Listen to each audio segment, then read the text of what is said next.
Due fratelli, due scelte opposte che poi mutano radicalmente, e due dipinti realizzati entrambi nel terzo millennio e che testimoniano, uno senza volerlo, la difficoltà di uscire dall'ipocrisia. L'arte del Vangelo racconta la parabola dei due figli inviati nella vigna e il difficile dialogo di Gesù con i capi dei farisei e con quanti troppo facilmente si dicono cristiani.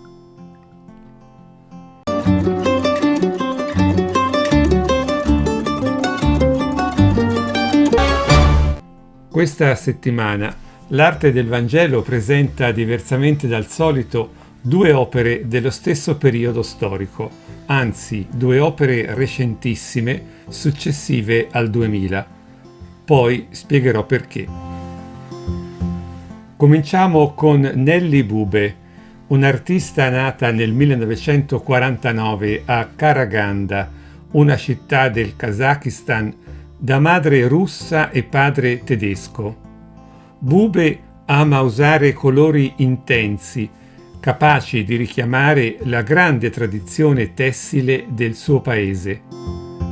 I temi principali nelle sue opere sono la vita e la cultura dei nomadi, l'arte e i petroglifi del Kazakistan, le città, i monumenti architettonici dell'Asia centrale.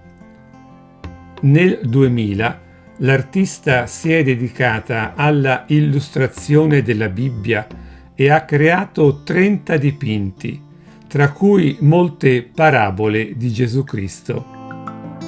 Qui vediamo una sua interpretazione dell'Ultima Cena secondo una sensibilità che rimanda alle riunioni in tenda nelle steppe del Kazakistan.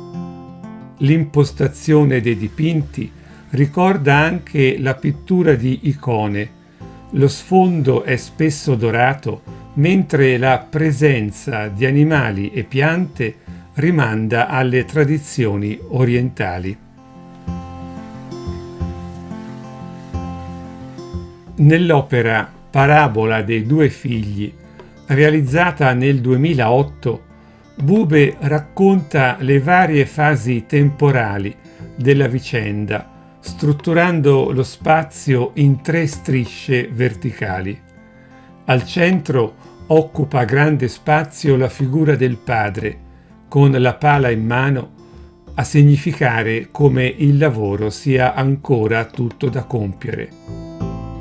Il grappolo d'uva richiama la vigna, il luogo dove il lavoro deve essere compiuto. Le 2 fasce laterali presentano l'evoluzione degli eventi.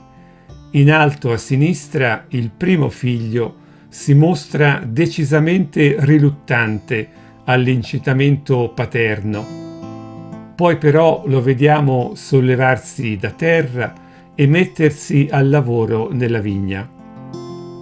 Processo contrario, quello che vediamo a destra.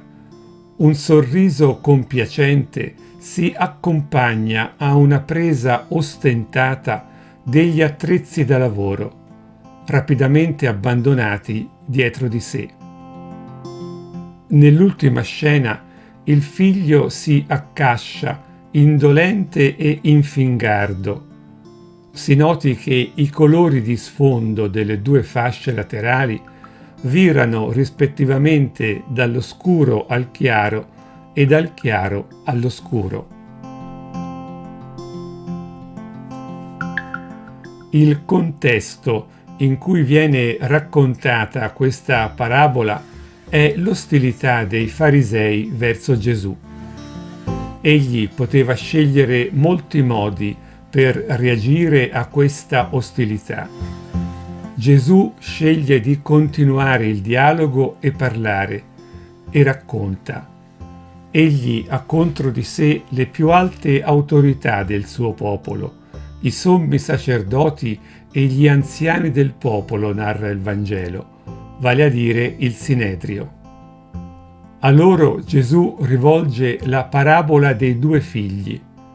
Attraverso le loro pratiche religiose, Essi costruiscono sicurezza e fiducia in se stessi, in modo da ignorare la chiamata di Dio che Gesù offre loro.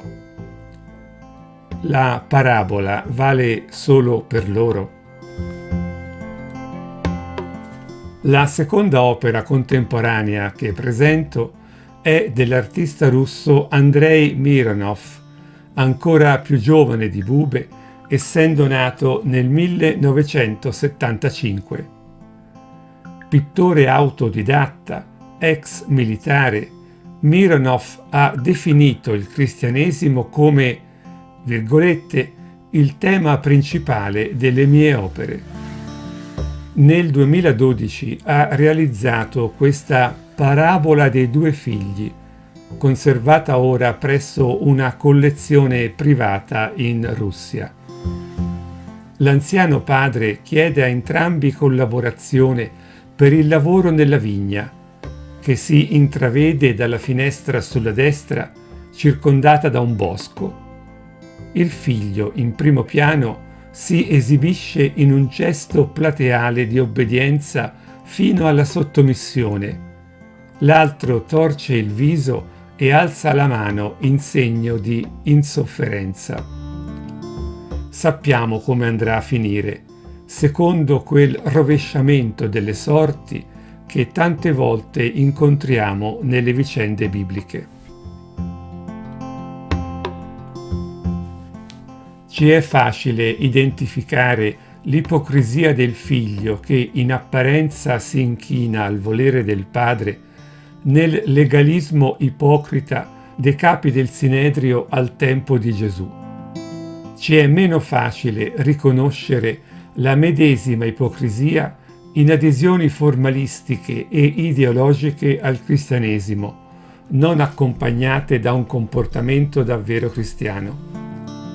È facile ricadere nella trappola del dire di sì per fare di no. Paradossalmente può capitare di farlo proprio mentre si dipinge questa stessa parabola.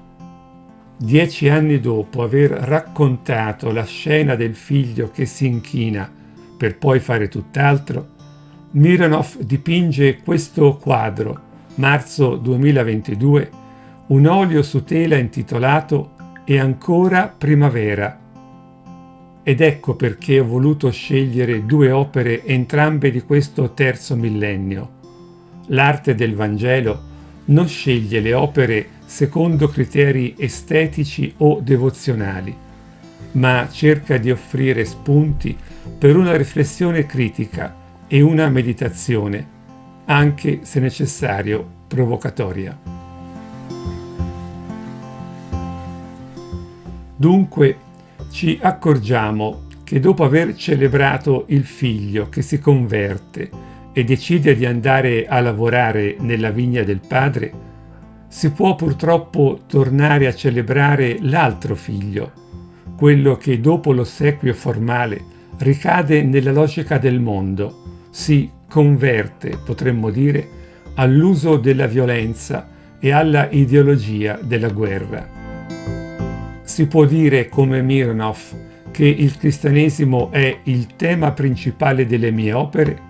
Si può farlo nella bellissima città di Ryazan, poco a sud di Mosca, carica di chiese straordinarie e di una nobile tradizione cristiana, e, dopo qualche anno, celebrare invece i carri armati. Lo stesso incenso può essere usato per benedire la ricostruzione di una chiesa e per benedire il missile che la distruggerà di nuovo. E questo non vale solo per le opere di Mironov, vale per buona parte della storia dei cristiani. Quante volte vale per tutti noi quello che Gesù ha detto: Giovanni venne a voi sulla via della giustizia e non gli avete creduto. I pubblicani e le prostitute invece gli hanno creduto. Voi, al contrario, avete visto queste cose, ma poi non vi siete nemmeno pentiti, così da credergli. Le avete viste, le avete perfino dipinte, le avete commentate e non credete. Puoi leggere questo brano nel Vangelo di Matteo al capitolo 21, versetti 28-32.